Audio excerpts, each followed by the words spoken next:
everybody. Welcome back to Bet or Forget. I am Louis. I've got my man Ryan Cook there in Australia as we dissect another great weekend of racing, Ryan. And we spoke about the all-conquering Viking, Bjorn Baker. And, well, didn't he head across to Western Australia and get it done again?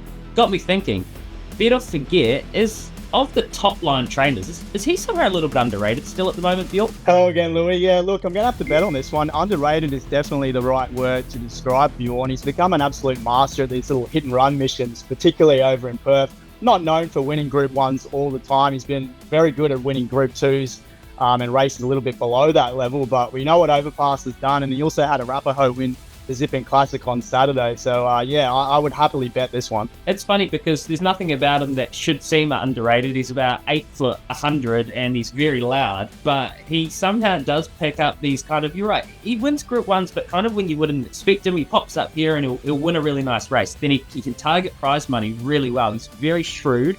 He's good with all ages, from juveniles to oldest stayers of horses. I think he's fantastic, actually. Big fan of Bjorn Baker, as you know, on the show. I want to know, is one of the most overlooked factors in Australian racing its United Nations element? Bet or Forget? Well, you're going to have to explain that a bit more to me, Louis. Is this another Kiwi over the Aussies topic for you, or what? Not exclusively Kiwis, but look, I think about it. Bjorn Baker, right? So who rode Arapaho for you? It was Rachel King.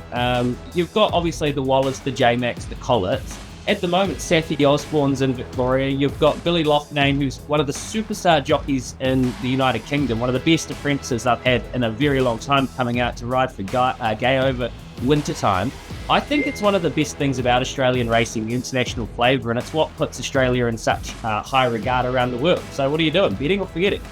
It's a painful one for me, but I'm going to have to bet here because we're talking about people that are underrated. Rachel King is absolutely underrated. We saw what she did in Hong Kong earlier in the year.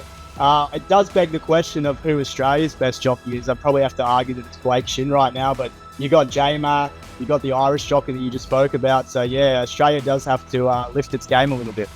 Now, you guys are fine. You got so much talent, but Hong Kong this weekend, that's where the talent will be. So it's one day, it's a massive meeting, the international card.